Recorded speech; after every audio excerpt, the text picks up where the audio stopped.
이 세상에는 내가 의도하지 않는 일이 갑작스레 생기는 경우가 참 많습니다. 좋은 일이라면 당연히 기쁘겠지만 갑자기 가족이 죽거나 집안이 풍비박살 나버린다면 그 충격은 참 말로 다하기 어렵겠죠. 갑작스런 사고로 부모님을 잃고 나쁜 사람들을 참으로 많이 만나며 살아왔지만 착하디 착한 남편을 만나 지금은 세상 누구도 부럽지 않게 살고 있습니다. 부모 없고 가난하다며 15년간 저를 무시하던 동서에게 시원하게 복수한 이야기.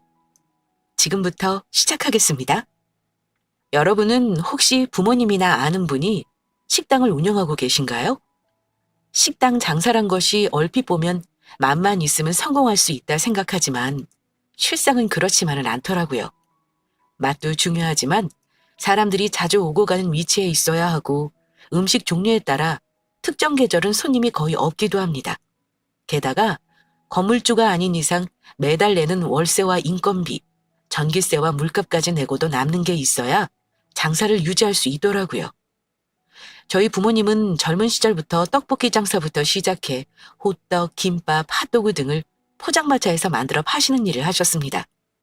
제법 맛있다는 입소문이 퍼져 단골들이 하나둘 늘어나니 목돈으로 동네 한가운데 작은 분식집을 차리셨습니다. 그때 당시 제 나이가 5살이었죠. 그리고 3년이 지나고 제가 학교에 들어갈 나이가 되자 부모님은 분식집을 접고 돼지갈비 장사를 하셨습니다. 사실 분식집과 다르게 갈비집은 더 손이 많이 가더라고요. 좋은 고기 고르는 것부터 양념에 들어갈 재료 하나하나 공을 들이셨죠. 그렇게 좋은 재료를 아낌없이 쓰다 보니 남는 건 많이 없었지만 동네에서 소문난 맛집이 되어 다른 지역에서도 찾아오는 분들이 늘게 되었습니다. 신선한 재료를 쓰는 것이 알려져 시에서 인증까지 받았고요. 어느새 동네에서 저희 가게는 유명 인사가 되었고 자연히 저도 학교에서 유명세를 타게 되었죠. 혜리야, 나 어제 부모님이랑 너네 부모님 하시는 갈비집 갔다 왔는데 진짜 맛있더라. 넌 좋겠다. 그렇게 맛있는 거 매일 먹고.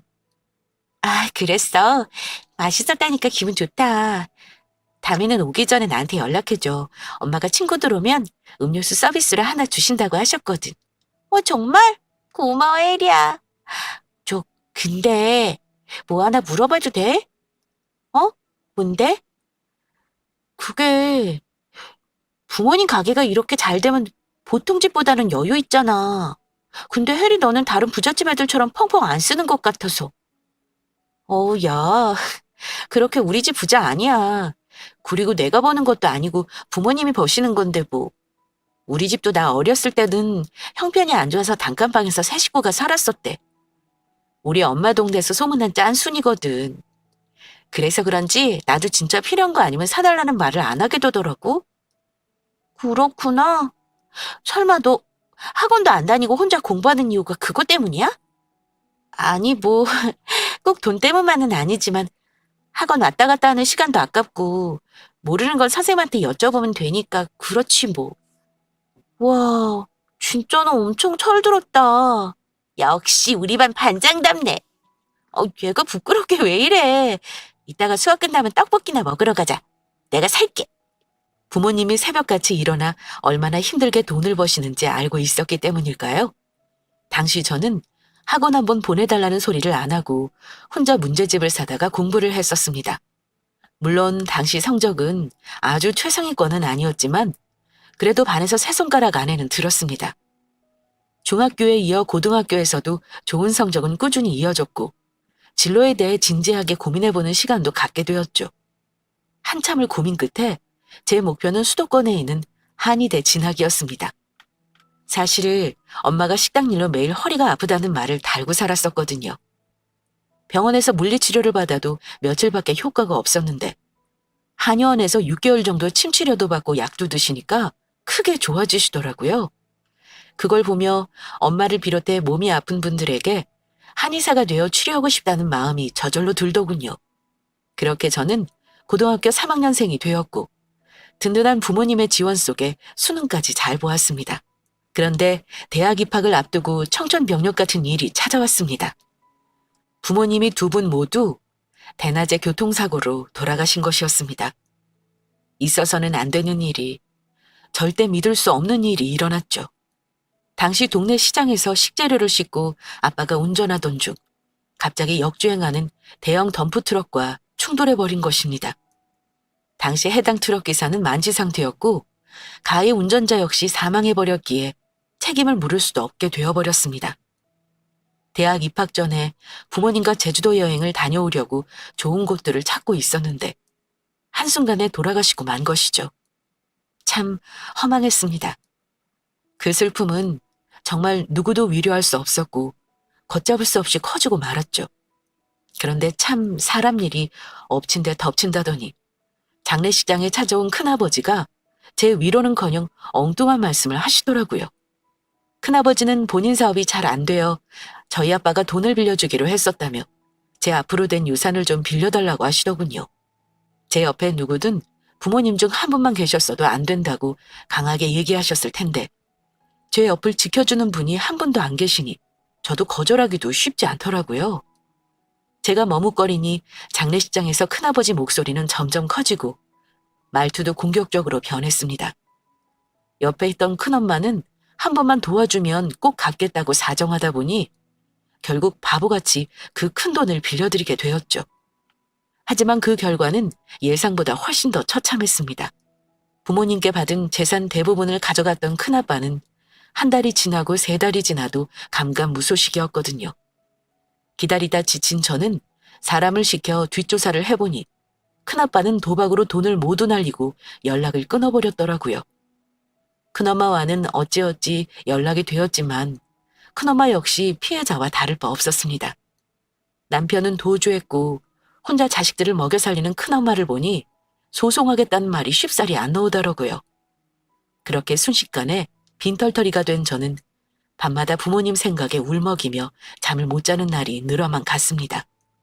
결국 이렇게 살다가 죽을 수도 있겠다는 생각에 정신과에 다니게 되었고 신경안정제까지 복용하게 되었죠. 하루라도 약을 먹지 않으면 정신이 피폐해져서인지 귀신까지 보이더라고요. 결국 전 대학교 입학을 하지 못했고 고등학교 졸업장만 들고 20살에 사회생활을 시작하게 되었습니다. 절 안타깝게 여긴 고등학교 담임 선생님이 그러시더라고요. 혜리야, 세상에 너처럼 똑똑한 아이가 대학을 안 가는 게 말이 안 돼. 선생님이 입학금이랑 첫 학기 등록금은 도와줄 테니까 다니는 건 어떠니? 너무 안타까워서 그래. 저 선생님, 말씀만으로도 감사해요. 근데 제가 아직 마음 정리가 다 안 돼서요. 몸도 마음도 다 회복되면 그때 제가 열심히 돈 벌어서 학교 다닐게요. 약속할게요, 선생님. 그래. 살면서 힘든 일이 있거나 고민되는 일이 있으면 얼마든지 선생님한테 연락해. 선생님이 항상 혜리 응원하는 거 잊지 말고. 감사합니다, 선생님. 저도 이제 성인이니 한번 열심히 살아볼게요. 그렇게 호기롭게 20살 사회생활을 시작했지만 세상은 역시 만만하지 않았습니다. 제 사정을 알고 있는 동네 사람들도 처음에는 앞다투어 제게 아르바이트 자리를 소개해 주더라고요. 그런데 막상 가게에서 일을 시작하니 사장님은 이런저런 이유로 월급을 주지 않거나 시급 대비 지나치게 힘든 일을 시키기도 했습니다. 제게 남은 재산은 부모님과 살던 집 한 채뿐인지라 어떻게든 돈을 모아야 했죠. 저기 사장님, 저 지난달에 못 받은 급여는 이번 달에 받을 수 있는 거죠? 저도 돈이 있어야 생활해서요. 아이고, 나도 알지. 근데 정말 미안한데 이번 달에 절반밖에 못 줄 것 같아. 이번 달 미수금이 너무 많아서 나도 생활하기가 빠듯할 정도네. 대신 혜리 네가 먹고 싶은 거 하나 포장해 가게 해줄게. 마음껏 골라. 사장님, 지금 먹고 싶은 게 중요한 게 아니라요. 급여는 웬만하면 제 날짜에 주세요. 제가 사채하려는 게 아니라 관리비랑 통신비처럼 꼭 내야 할 요금들이 있어서 그래요. 부탁드릴게요. 내가 언제 돈 떼먹는다냐? 젊은 애가 왜 그리 고지식해? 아이, 그렇게 싫으면 그만 다니던가. 그럼 지금 그만 다니면 지금까지 이런 거 바로 돈으로 다 받을 수 있어요? 내가 아까 한 말 안 들었어? 미수금이 많아서 어렵다니까. 알겠습니다. 다음 달에는 그럼 꼭 모두 주셔야 돼요? 큰 돈도 아니고 200만 원이 되지 않는 돈을 받는 것이 이리 힘들 줄은 정말 꿈에도 몰랐습니다. 이 세상이 혼자 남은 나에게 그리 호락호락하지 않구나. 다시 공부를 해서 대학에 가야 하나 어째야 하나 고민하던 중 우연히 길에서 예전 담임 선생님을 만났습니다. 참 신기했죠. 오랜만에 만난 선생님은 여전히 제게 따뜻하게 대해주시더라고요. 선생님과 맥주 한잔 마시면서 이런저런 얘기를 하는데 선생님이 문득 그러시더군요. 혜리야, 너 혹시 상진이 기억나니? 상진이요? 걔가 누구였더라? 고등학교 1학년 때 혹시 기억 안 나니? 너 좋아하는 남자애들 많았는데 옆 학교에서 이상진이라는 애가 너 꽃 준다고 몰래 교실까지 왔잖아. 네가 싫다고 하니까 잽싸게 도망갔었는데 이제 기억나지? 아, 기억난다. 맞아요. 걔가 생진이었죠? 근데 걔가 왜요? 아직 연락하세요, 선생님? 나도 연락했던 건 아니고 얼마 전에 퇴근하는데 나한테 인사를 하더라고. 그러면서 혹시 너랑 계속 연락하냐고 묻고 연락처 알고 싶다 그러더라? 그랬군요. 상진이는 대학생이겠네요? 뭐, 전 내세울 것도 없는데 연락처 알려주지 마세요, 선생님. 그게 뭐 그리 중요해? 그리고 상진이도 대학 못 갔어. 집안 사정이 좀 있어서 한 학기 다니다가 자퇴했다더라. 아, 그래요? 걔도 참 안 됐네요. 음, 자세한 건 나도 모르고. 전화 한번 해볼까? 어차피 상진이도 이 동네 사니까 오랜만에 옛날 학교 다닐 때 생각나겠네. 그렇게 선생님의 연락으로 그날 저녁 상진이가 나오게 되었고 고등학교 때 이후 처음으로 그 친구 얼굴을 보았습니다. 학교 다닐 때는 직구중 남학생 정도로만 생각했는데 지금 보니 제법 듬직해 보이는 청년이 되었더라고요. 오랜만에 옛날 이야기를 하며 즐거운 시간을 보내다 보니 잠깐이나마 힘들었던 마음이 사라지는 것 같더라고요. 이후에도 전 일하는 도중에도 상진이 생각이 났고 상진이에게 전화가 오면 저도 모르게 마음이 들떴습니다. 상진이도 비슷한 마음이었던지 몇 번 만난 후 저희는 누가 먼저랄 것도 없이 사귀는 사이가 되었죠.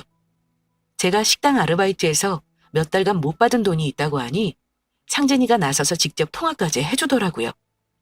임금 체불이 지속되면 법을 위반하는 거라면서 조목조목 얘기하니까 그날 저녁 제 통장에 못 받았던 급여가 모두 입금됐더군요. 처음으로 다른 사람한테 이런 도움을 받으니 고맙기도 하고 미안하기도 하더라고요. 그렇게 소소한 행복을 누리기 시작한 지 1년쯤 되었을까요? 벚꽃이 흩날리던 밤 청계천을 함께 걷던 상진이가 갑자기 분위기를 잡고 제게 이러더군요. 저와 같이 살고 싶다고요. 혜리야, 우리 말이야. 복잡하게 결혼식이니 장례식이니 하지 말고 그냥 둘이 한 집에서 사는 거 어때? 동거하는 거 말하는 거야?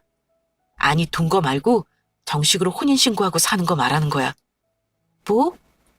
나야 부모님이 돌아가셨으니까 큰 상관은 없지.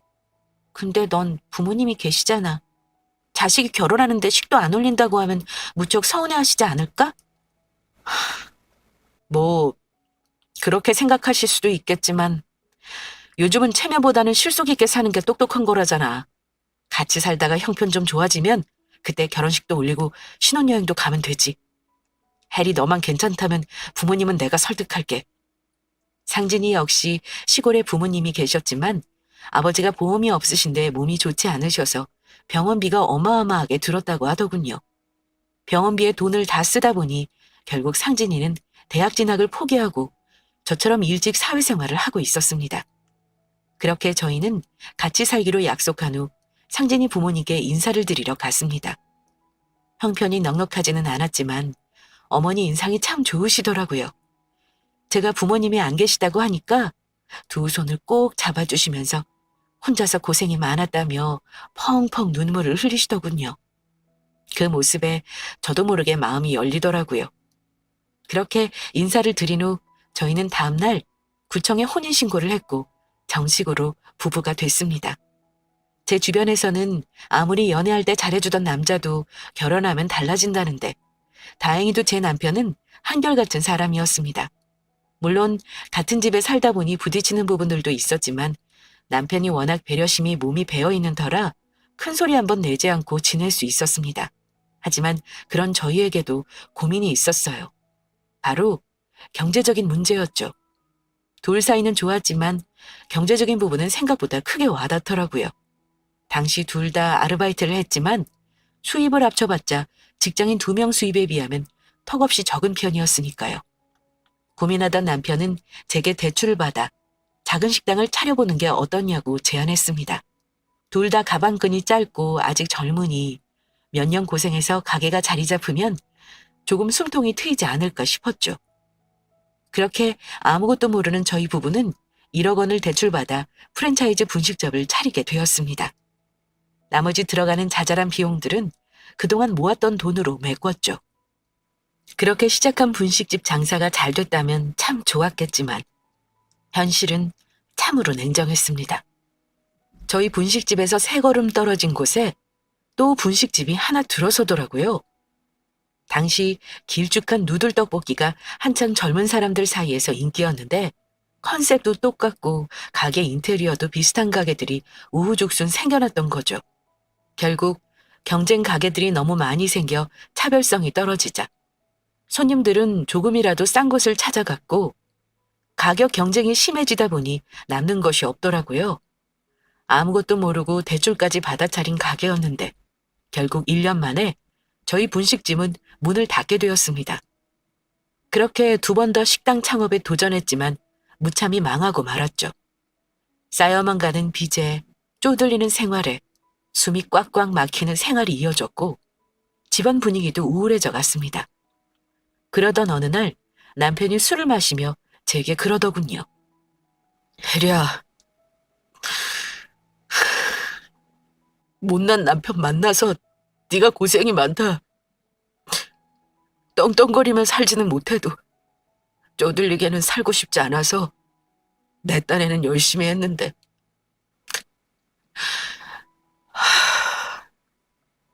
결과가 왜 이 모양인지 모르겠어.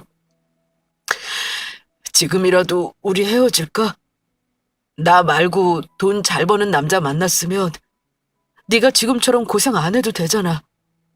아니 여보, 무슨 그런 나약한 말을 해. 우리 이제 겨우 30이야. 아직 인생의 절반도 안 살았는데 무슨 할아버지 같은 소리야? 인생 경험했다고 생각하고 우리 당분간은 다른 생각하지 말고 바짝 일해서 빚부터 다 갚자. 그런 다음에 집도 알아보고 앞으로 계획도 세워보면 되지. 지금 힘들다고 나중에 힘들란 법 있어? 나 믿고 더 열심히 살아보자 여보. 혜리야, 고마워. 내가 힘이 돼줘야 하는데 내가 너한테 의지하고 있네.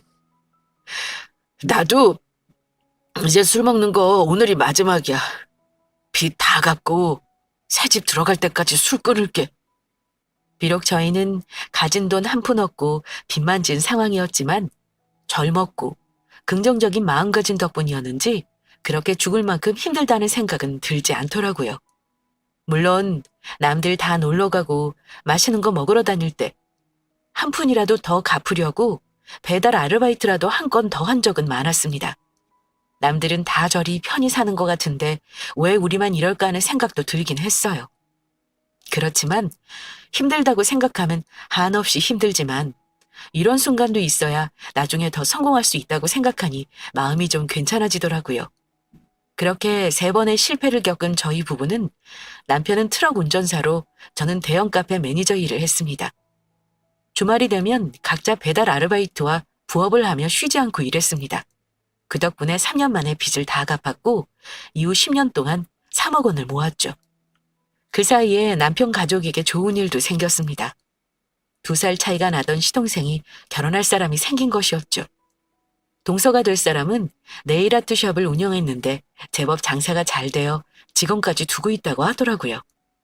저희가 빚을 모두 갚고 홀가분한 마음으로 시댁에 온 날 마침 시동생과 예비동서도 인사를 드리러 왔더라고요. 제가 먼저 인사했죠. 아, 석호 씨 여자친구분이죠? 저는 상진이 와이프예요. 앞으로 결혼하면 잘 지내봐요? 네.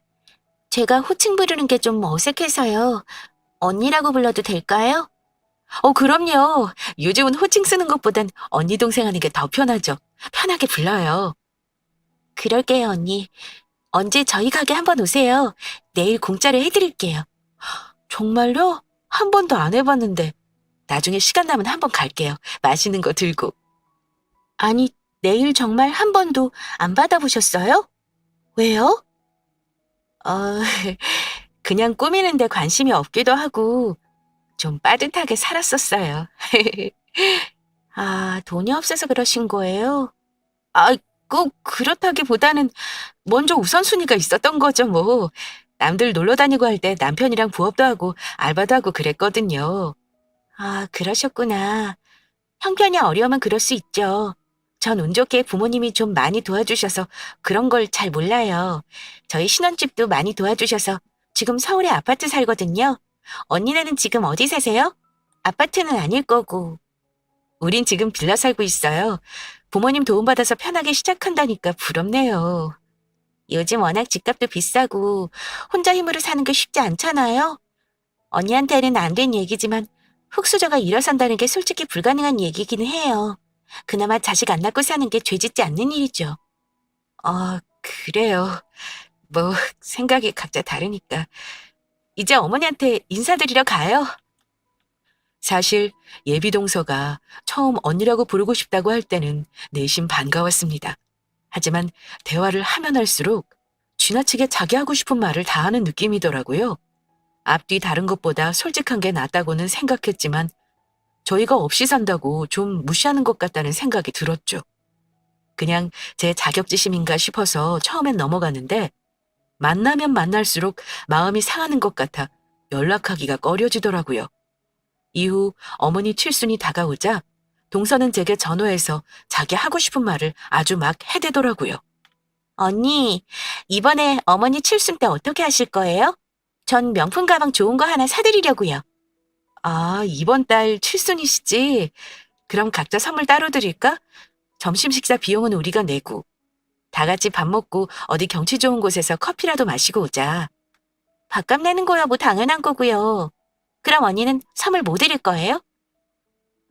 글쎄, 아직 생각 안 해봤는데 내가 형편되는 한도 내에서 알아서 준비해서 드릴게. 신경 안 써도 돼.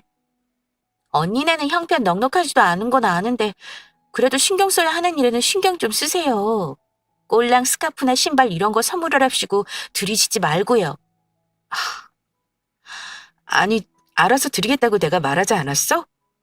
신경 안 쓴다고 말한 적 없고 스카프나 신발 드리겠다고 한 적 없어. 그리고 그것들이 선물이 안 될 이유도 없고. 친구 사이에야 뭘 주든 상관없지만 그래도 시어른이잖아요. 평소에 언니가 어머니께 드리는 것들 보면 좀 헛갈 때가 있어서 그래요. 저번에도 싸구려 휴지랑 세제 잔뜩 가져와서 주셨잖아요. 아니, 어머님네도 생필품 쓰시니까 필요하실 것 같아서 드린 거지. 싸구려는 아니야. 생각해서 갖다 드린 건데 무슨 말을 그렇게 해, 동서? 동서 갖다 준 것도 아니고. 휴지 잘못 쓰면 피부에 트러블 나고 세제도 우리 몸에 안 좋은 성분 있는 거 엄청 많아요. 매일 싼 거만 눈에 불을 켜고 찾으시는데 몸에 안 좋은 건 어머니 드리지 마시라고 하는 소리예요. 저처럼 좋은 걸 사서 드리던가 싸구려 물건 잔뜩 드릴 바에 집안일을 도와드리는 게 낫죠. 그래, 잘 알았어. 그렇게 동서가 어머니를 생각하는 줄 몰랐네. 집안일을 도와드리든 물건을 사드리든 알아서 할게. 네. 기분 나쁘게만 받아들이시지 마시고 한번 곰곰이 생각해 보시면 제 맘 이해하실 거예요. 언니, 이만 끊을게요. 그렇게 동서는 잘 사는 친정 덕분인지 올 때마다 명품 가방에 시계에 좋은 것만 하고 오더라고요. 어머니께도 칠순 때 가방이니 옷이니 가장 좋은 것들만 해드렸죠. 그러면서 항상 저에게 정신 잘 차리고 살아야 거지 안 된다는 헛소리를 하는데 참 기가 막히고 짜증이 나더라고요. 그전에는 안 그랬는데 괜한 자격지심도 들었고요. 그렇게 10년의 시간이 지나자 저희 부부에게도 한 줄기 빛이 보였습니다. 드디어 내 집장만에 성공하게 된 거죠. 빚 청산 후 10년 동안 힘들게 돈을 모으고 또 모아 작은 아파트를 마련했습니다. 모은 돈 3억과 대출을 1억 받아서 서울은 아니지만 경기도 외곽의 소형 아파트를 입주했는데요. 지금이야 경기도 아파트값 많이 올랐지만 제가 살았을 때만 하더라도 4억 정도면 그래도 소형 평수는 들어갈 수 있었거든요. 계약하고 아파트가 완공된 날 정문에 들어서자 저희 남편은 눈시울이 붉어지며 제 손을 꼭 잡아주었습니다. 저도 웬만하면 울지 않는 사람인데 남편의 모습을 보니 마음이 찡해지더라고요. 그동안 고생하며 잘 살아왔다며 다독거려주며 새 아파트를 보니 참 이루 말할 수 없는 뿌듯함이 밀려왔습니다. 물론 1억이라는 대출이 있지만 고정금리로 장기간 갚는 것으로 받았기 때문에 예전보다는 훨씬 여유가 있었죠.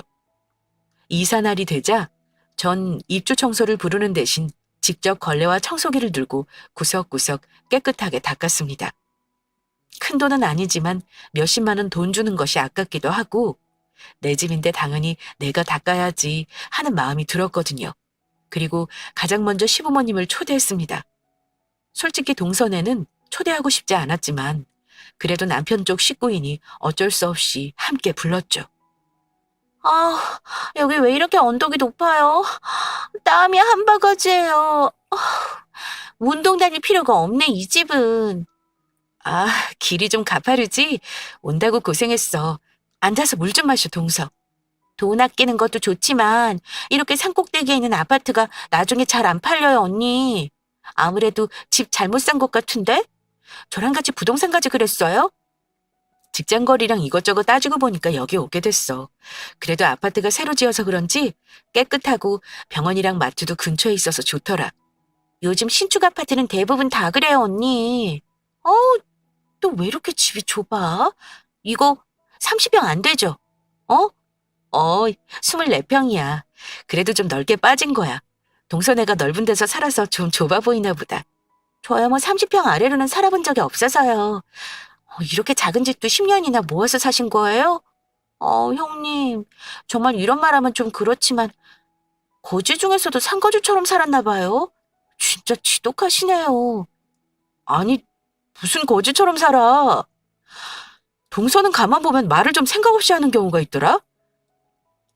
기분 나쁘셨으면 죄송해요. 두 분이서 사시는 거야 상관없지만 혹시라도 애는 절대로 낳지 마세요. 요즘 애들은 유치원만 들어가도 자기 집 몇 평인지 다 말하고 다닌대요. 자녀 계획은 우리가 알아서 세울게. 동서가 참견 안 해도 돼. 들뜬 마음으로 집들이 초대를 했더니 거지처럼 살았냐는 말을 들으니 동서만 아니었으면 한 대 치고 싶더라고요. 어머님은 저희 얘기를 들으시며 괜히 눈치가 보이셨는지 집이 아담해서 좋다며 저희 고생 많이 했다고 칭찬하시고는 음식까지 싸우셨더라고요. 동서는 뭘 사왔냐고요? 특별히 백화점에서 사왔다며 수제 롤케이크 하나를 사왔는데 사람들이 한 입씩 먹으니 빵이 사라질 정도로 정말 양이 작더라고요. 이후 동서는 화장실도 작아서 공황장애에 걸릴 것 같다느니 부엌 인테리어가 싸 보이니 고급 자재로 교체하라느니 하는 말들을 하더군요. 이후 사람들이 돌아간 후 저는 남편에게 그동안 동서로 인해 기분 나빴던 것들을 다 털어놓았습니다. 남편도 그동안 내심 말은 안 했지만 동서 행동이 달갑지 않은 모양이더라고요. 매번 만날 때마다 사람 무시해 자기 자랑만 내세우니 다음부턴 절대 동서는 초대하지 않겠다고 다짐했죠. 그렇게 시간이 지나고 추석이 되었습니다. 어머니, 동서는 이번에 왜 못 내려오는 거예요? 무슨 일 있대요? 아휴, 말도 마라 얘. 작은 애 가게가 이번에 문 닫았다는구나. 네? 아니 직원까지 둘 정도로 잘 됐다면서요. 왜 갑자기 문을 닫았대요? 그야 뭐 나도 정확하게는 모르지만 둘째한테 듣기로는 작은 애가 말을 좀 함부로 하고 다니다가 손님들 사이에서 평이 나빠진 것 같더라고. 아, 그래요. 장사하다 보면 이런 사람도 있고 저런 사람도 있는 건데 손님들에게 다른 손님 흉을 보다가 그게 알려져서 곤란해진 것 같더라.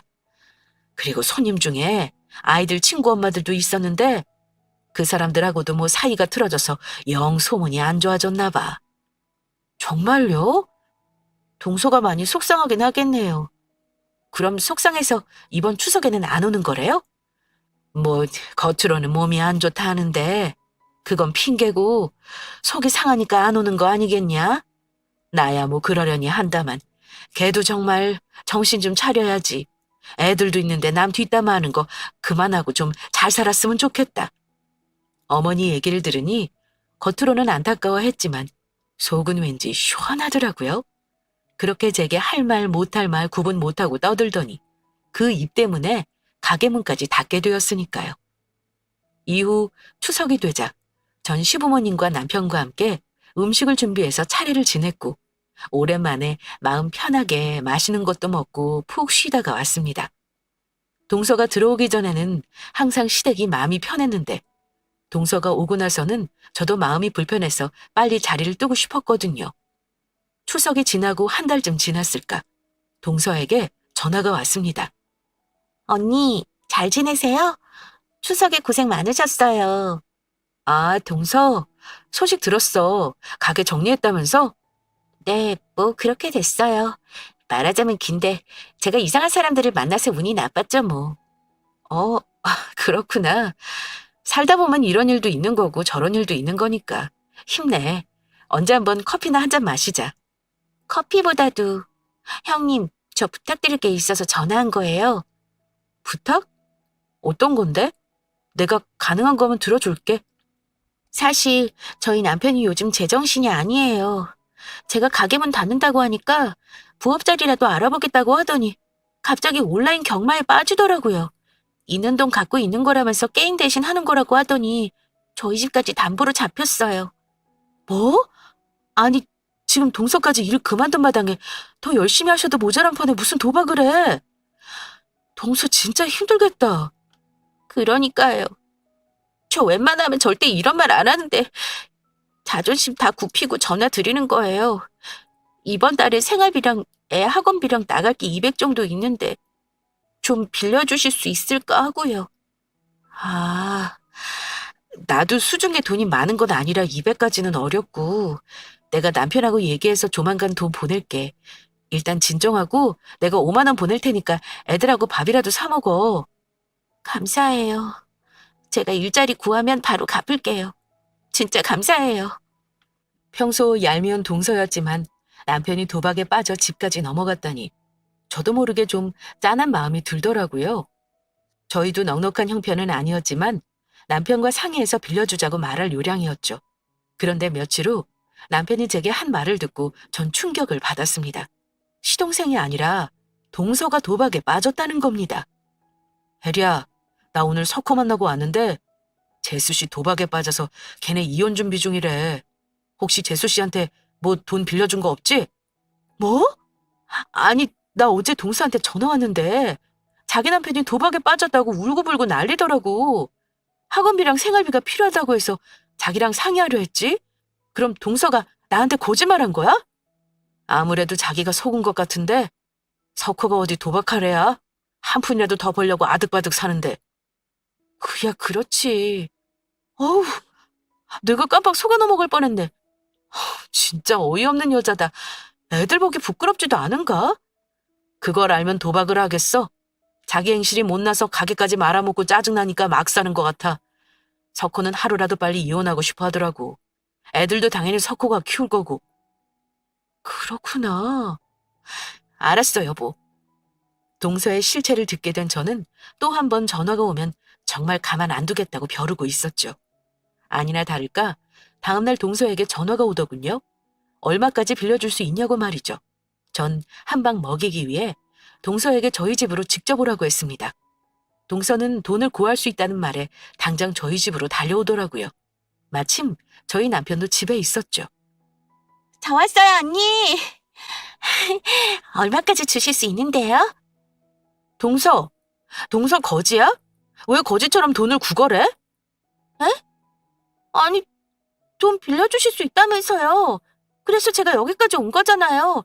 그리고 사람 앞에 두고 거지라니 그게 무슨 막말이에요? 옛날에 동서가 똑같이 그 말 했잖아. 기억 안 나? 우리 집 집들이 와서 제일 먼저 한 말인데.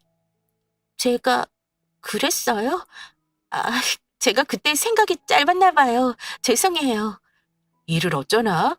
난 거지에다가 거짓말 밥 먹듯이 하는 사람한테는 100원도 빌려줄 수 없는데. 거짓말요? 제가 무슨 거짓말을 해요? 다 들었어. 도박하는 사람이 도련님이 아니라 동서라며? 어디서 뻔뻔하게 손이 사람한테 거짓말을 해? 애들까지 팔아가면서? 거짓말 아니에요. 그 인간이 거짓말하고 있는 거죠. 전 진짜 억울하네요. 이미 다 끝났어. 이혼 준비 중인 것도 알고 있고 동서가 그렇게 자랑하는 친정에서 도움받으면 되잖아. 딸이 도박한다고 하니까 못 도와주시는 건가? 도박 아니라니까요. 진짜 집 없는 사람들하고 얘기하는 거 아니라더니 딱 지금 그렇네요. 동서, 친정 부모님이 나한테 좀 전에 전화 온 건 알아? 동서 도박 중독됐으니 절대 도와주지 말라고 신신당부하셨어. 친정에서도 이미 내놓은 자식이라는데 이제 어쩌나? 정말요? 부모님이 전화하셨다고요? 그래. 일 더 커지기 전에 조용히 이혼하고 그래도 가끔 애들 얼굴 보면서 살고 싶으면 정신 차리고 새 인생 살아. 이렇게 살면 이혼하고 애들 얼굴 영영 못 볼 수도 있어. 알아? 말도 안 돼요. 제가 얼마나 열심히 살았는데 요즘 제가 사는 게 지옥이라고요. 그러니까 지옥에서 벗어나려면 도박부터 끊어야 된다고. 동서 더 이상 철부지 애 아니야. 진짜 인생 막장까지 안 가려면 내 말대로 조용히 이혼하고 새롭게 살아. 그렇게 동서는 힘없이 저희 집에서 나갔습니다. 이후 동서는 시동생과 이혼하고 가게 종업원으로 취직을 했지만 역시 사람 관계에서 문제가 생겨 잘렸더군요. 가는 곳마다 한 달을 버티지 못하더니 결국 동서는 서비스직이 아닌 오직 몸으로만 일하는 곳을 찾아다녔습니다. 그나마 식당에서 설거지를 하는 일이 가장 트러블이 없어 계속 다닌다고 하더라고요. 물론 동선의 아이들은 저희 시동생이 야무지게 잘 키우고 있고요. 이후 저희 부부는 7전8개 정신으로 다시 식당을 차렸습니다. 3번이나 망했는데 또 무슨 장사냐고 하실 수 있겠지만 이번에는 달랐습니다. 시장 조사부터 사람들이 어떤 음식을 좋아하는지, 가격은 얼마나 정해야 하는지 등을 꼼꼼하게 살펴봤죠. 이후 위치는 좋지 않지만 월세가 상대적으로 저렴한 곳에 덮밥집을 차렸고 대학생이나 사회초년생들을 타깃으로 노렸죠. 고생 끝에 낙이 온다더니 식당은 자리를 잡아 동네 맛집으로 소문이 났고 더 이상 저희는 부업을 하지 않아도 될 정도의 수입을 얻게 됐습니다. 무엇보다도 저희를 챙겨주신 시부모님에게는 수시로 찾아가고 있고요. 요즘은 금수저다 흙수저다 하며 어린 아이들 사이에서도 계급을 나누는 일이 당연시된 것 같아 씁쓸합니다.